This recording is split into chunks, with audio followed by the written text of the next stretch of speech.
So I'm here with Adam Bowser of MOTOpgh. He very kindly freed up his schedule to have like the very first inaugural Ellomotorcycles interview with a motorcycle builder. So thank you very much. I appreciate it. Thank you for coming out. You're the first blood. Sorry, blood's in the water. Could you tell the Ello community a little bit about yourself and how you got into building motorcycles? Sure. My name is Adam Bowser. My company, obviously, as you said, is MOTOpgh. It actually started out as a clothing line where I did like leather jackets and some t-shirts and like rider apparel. That was in like 2013 is when it officially started. And I've always been kind of into building bikes. I didn't really start getting into building them until like 2011. Like completely self-taught. I mean, with the internet and like forums and Google and everything, I mean, it's fairly easy if you're somewhat mechanical to figure out how to do things. So so I guess the first bike that I built was a CB500 Twin. That was in 2011, and that was for myself, just to ride. But the main reason I got into it was the 500 Twin that I bought probably a month or so after me having it. The valves needed adjusted, and I didn't know what I was doing, so I called one of my buddies and I was like, hey, do you know somebody who can adjust these valves for me? And he's like, yeah. So he sent his friend over, who I didn't know, and he ended up telling me that there was all these different motor problems, and I just trusted him. I was like, all right, cool, whatever. So he ended up pulling the motor. He took the motor. He was going to charge me $800 to rebuild it, and I was like, yeah, that's fine. So he had the motor for probably 3 months. Brings it back over, puts it in the bike. It started up, and then I paid him, and he immediately left like that. I rode it around the block. It wouldn't go faster than 20 miles an hour. It was spewing oil everywhere. So I just got in the mindset of, if I want to ride vintage bikes, I need to learn to work on them myself, because you can't trust anybody else. Well, that was definitely a learning experience. As someone who doesn't really wrench on his own bikes, I've always been having a little bit of trepidation about taking anything off and seeing what's underneath, because it's just like, it's easy if you only have one bike. Yeah. It's easy to take them apart. The hard part's putting them back together. So starting in 2011. With a Honda, how many bikes have you built since then? Well, I really just started building the bikes for customers and to sell them January of this year. And so far, this year is actually the 7th one that I've done. So I've been doing about one a month. My goal is to do 12 a year. Yeah. How much do you charge for a complete bike that you've done? It really varies. I mean, the 70s Hondas, like the 450s that I've been doing, they'll sell anywhere from like $4,000 to $5,000. And that's completely getting them functional, running, like custom tanks, like custom seats. And then something like this Ducati, it'll sell for a little bit more. I mean, just it's a more modern Café style bike, and it's also a Ducati. Like this will probably sell for around $7,500. Where have you shipped them? Around the country? Are they just pretty much local, or anywhere else? Of the 7 that I've done since January, 2 have sold locally, and the other 5 have all been shipped out. There was 2 that went to Texas, one went to Maryland. One went to California, and actually the one behind you right here, this one was actually custom built for a customer that contacted me through the website and was interested in one of my previous builds that had already sold, and he just kind of wanted me to replicate that. So that's what this bike is. It'll actually be shipping out Monday. So that kind of feeds into my next kind of question is going to be is how's the feedback been? I mean, obviously, good. I mean, the designs have been popular. You already had to replicate one. Yeah, I mean, I haven't heard anybody have any mechanical issues so far, which is good, because I mean they are 40-year-old bikes. I mean, so things can go wrong, but I mean so far it's been great. I mean, I haven't had anybody call back and complain. I mean, I've actually had a couple of good reviews on the website about the bikes that I've built, so I'm pretty psyched. I have a membership at Tech Shop. Are you familiar with that? I used to have a membership there too. Oh, okay, right on. So it's great. Like you have access to like millions of dollars worth of tools that like a normal small builder like myself wouldn't have access to. Like they have like MIG and TIG welders. They have 3D printers, sandblast cabinet, I do a lot of powder coating there. Okay. They have a CNC mill, like all that stuff. It's great. So how much of the parts have you actually built at the tech shop using those tools versus, you know? The majority of the stuff that I use at tech shop would be like the sandblast cabinet for like cleaning up parts and the powder coating. The seats that I have done, like this one and like that one. The seamstress that actually makes our leather jackets, I actually have to do the seats. Okay. So I don't sew the seats myself. And did you meet him or her through tech shop or no? They're actually out of China. Okay. That's yeah. interesting. How did you get into you know, going overseas? Just from networking on the internet. And I know, like, I hate to outsource stuff like that to China, but it's a good quality product. It's a good quality product, and like I'm building like budget bikes that are affordable to the average person. So I got to do whatever I can to keep the costs down, and I mean their quality is good. So.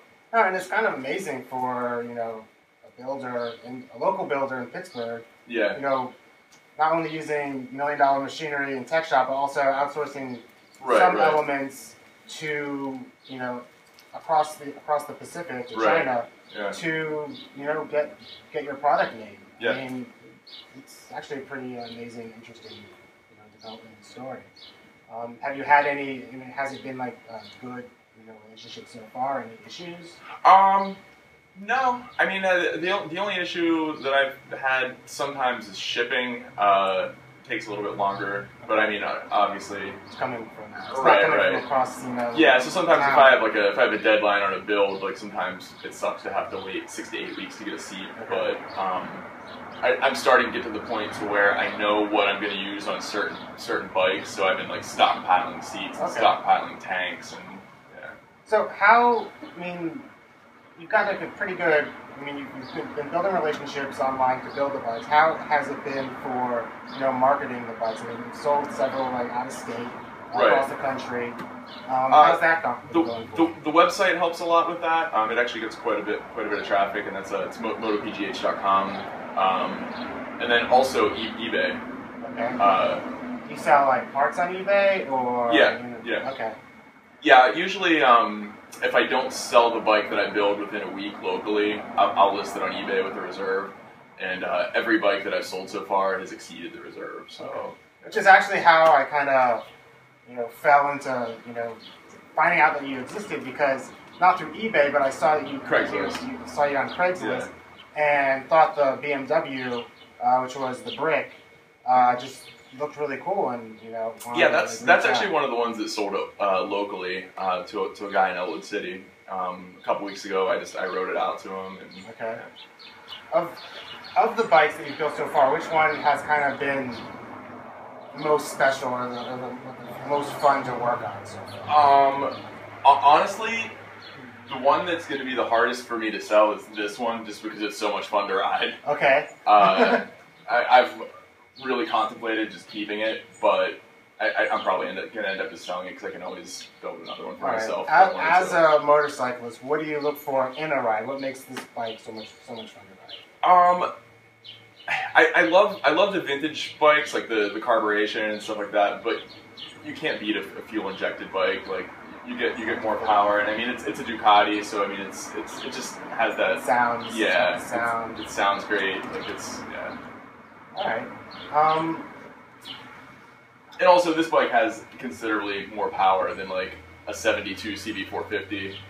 And it's not like I'm out racing, but I do like to have a little pull to it. All right. While you're riding, where around Pittsburgh do you ride your bikes? I don't want you to give up any of your favorite spots so that it becomes super popular. Yeah, I mean, yellow people are out there in the Pittsburgh area, but I personally like to know. Yeah, usually in the south, like South Pittsburgh, like going towards West Virginia, there's a ton of great roads down there, like Route 2, Route 50.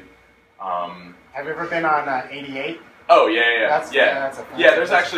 There's like a round trip that I'll usually make where I'll hit 88 for a little bit, hit 2, and then 50. It's a really nice. I mean, we should go for a ride one time. I mean, definitely. I hardly ever to be honest, come up this far north. Yeah. Because you just get, I don't know. Maybe it's because I'm lazy. Yeah. I don't know. I mean, honestly, there's not as many good roads up this way as there is going down that way. Have you ever done any riding in Ohio? It gets a lot of hate, but there's a lot of beautiful roads. I really haven't. The around Hocking Hills. Okay, I could imagine. There are just... That's kind of a drive, though, isn't it? Like, it is. I used to 3-4 live hours. in Columbus, and there was a surprising amount, that's where I learned how to ride, and there's a surprising amount of really nice twisty roads in what's otherwise what people think is a flat state. Right. In Pennsylvania, I found that West Virginia is a really great place to go in terms of finding roads that are kind of challenging and fun. Yeah. I've had a hard time finding any locally myself. Yeah. Do you do any like dual sport riding? I did. Yeah. But I ran into 2 deer and they killed the bike. Oh no. So I'm actively raising money and looking to get another dual sport so I can go off road again. Yeah, I got into dual sport riding just this past year, and it's so much fun. There's a lot of good trails. Yeah, that's true for that. For that, you're absolutely right. So for dual sport, what kind of a dual sport do you have? I have a 93 DR 250. Okay. Since I never really did off-road before, I didn't want to go anything too big. But it's a fun bike. I think probably next year, I think I want to upgrade to like a BMW G450X. Okay. That's like my dream. BMW off-roaders. They're hard to find. They're unique. They're cool. And if I can't find a decent price on one of those, I like the KTM 450s. Okay. That's actually my buddy Nick's right there. It's a KTM 525 SX. We'll show that. We'll take photos of everything so that everyone can see not only his bikes, but anything that's in the shop. Right on. Cool. Do you just build bikes, or I think, unless like my internet sleuthing skills are off, that you might also do a little internet development. You want to tell us about that? Yeah. Going? In 2004, I started a retail computer store called Viatell, and that was in business until August of this past year. I had a store in the south side on East Carson Street. Okay. And then retail computers just essentially died. Like everybody's buying everything on like Amazon or direct from Apple. Like nobody's going into a store and buying a computer now. So yeah, so that kind of died. But in 2007, under the same name, Viatell Media, I started doing web development and software development. And so that business is still going. Okay. Yeah. And how did I guess obviously you design your own website. Yeah. Do you work with other local builders to get their web presence going, or do any web marketing for them, or? I really haven't at this point. No. Okay. Yeah, I mean most of my web development clients are completely separate from my motorcycle life. Stuff?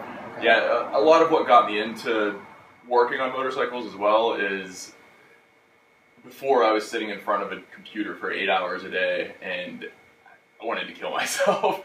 So now it's nice because I can work with my hands and like do something that I really enjoy, and I'll typically see the result right in front of you too. Right, I'll typically be in the garage for 3 or 4 hours a day, and then I'll do web development for 3 or 4 hours a day. Do you see yourself giving up the web development for motorcycles? Eventually, yeah. Okay. Yeah, eventually. Where do you see MOTOpgh going? Well, I'm in the process right now of looking for a retail location where I can put the bikes and then have like the clothing, the jackets, like helmets, like sell parts and stuff like that. You're gonna have to do like a little Ace Café. Yeah. So I mean, that's I want to find a building that I can buy though. That way, whenever I do the build out, like it's mine, and I'm not fixing up somebody else's space that I'm leasing. Because whenever I did the computer shop, I was paying $2,200 a month for that lease for 10 years, and now all that money's gone. So I think the next business like that I open, like retail wise, like I want to own the building for sure. So it was a great experience though, because you learned like what you to wanted do. And you learned, and you had a viable business for a time. Yeah. And you know how to it definitely put that over to motorcycles. Yeah, I mean the Viatell business, I definitely learned a lot from that as far as like how to market a business, how to get yourself out there, and Yeah, 'cause, I mean, I didn't go to school for business. I went to school for computer science. Okay. So, yeah. Sort of like moving to a different topic. Are you going to bring your bikes to the Vintage Grand Prix? Because there's a vintage bike area as well, and that'd probably be a... Yeah, I do plan to do that. Also, Café Racer Magazine is doing a Café build-off. They're doing a competition August 23rd in Swickley. I'm going to enter a bike in that as well. That'd be really cool. Yeah, I haven't decided what bike I'm going to do yet. Do a MotoPgh. Yeah, I haven't done. I want to do a MotoPgh. I haven't done one yet, but for this, I think I want to do something that I've done before. Okay. So it'll probably be a Honda CB450 or a Ducati Supersport. I'm leaning more towards the Ducati Supersport, but we'll see how it goes. All right. Yeah. It's also going to depend on what kind of a deal I can find on the donor bike too. So where do you, when you go looking for a donor bike, where do you how do you do it? Do you troll Craigslist, get on eBay? A lot of the guys on the Pittsburgh Vintage Forum have helped me source like the 70s Honda's bikes, because they kind of have an idea of what I'm looking for now. So if they see one that's for sale and it's a good price, I get a lot of people that'll tag me in a post, so I mean that way, and Craigslist is great. I'll typically try to find bikes that just look like crap, and something that I can get a deal on. And has there been a bike that you found that you just like, this is too far gone, stripping down the parts or whatever? No, every bike that I've got so far, I've been able to fix and turn into something. Right. But I mean, there's definitely been some that have been more work than others. So I mean, I'm starting to get a little bit more picky about the bikes that I pick, because it's like putting 150 hours into a build versus 30 hours, because 80 hours is just trying to troubleshoot it and figure out what's going on with it, or pulling apart the motor. Well, it sounds like, I mean, you're learning, and as things go, you're progressing into a successful builder, which is awesome. Anything that we haven't covered that you'd like to just? No, I mean, I think that's pretty much everything I wanted to go over. I wanted to talk about the shop that I'm considering opening, the bike builds, and how I got started. So I think we did pretty good. All right. This was a nice sit down chat with Adam Bowser. MotoPgh.com. Check out his website. Probably got Facebook. You should probably check that out. And Instagram as well. Instagram. And thanks for watching. Whoever watched. Appreciate it. Thanks a lot. Right. Yeah, it was good to meet you.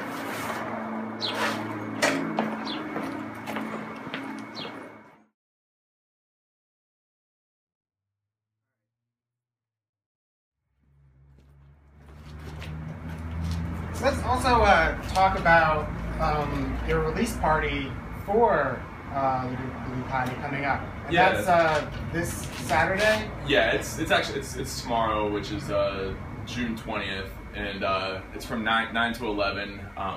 Basically, Monster Trike Night is a thing that my buddy Vince Macy came up with, and it's adult-sized big wheels. And they set up a track in a warehouse, and you basically race one-on-one on the adult big wheels. And they do time trials, and anybody can hop on a bike and race. And then at the end of the night, they pick the top 8 best times to do a bracket style tournament. And then the winner gets whatever their prize pack is. And this is not just a Pittsburgh thing. I was at the website and saw that they had a New York branch of it, and one in Las Vegas. Yeah, he got started with doing this thing called Down and Derby, where it's roller skating inside of bars. Okay. So basically, he'll contact a bar and build a relationship with them, and he'll bring all the skates, he'll bring everything that they need to set up to basically do a roller skating thing. And I mean, basically you just roller skate and drink. So that sounds.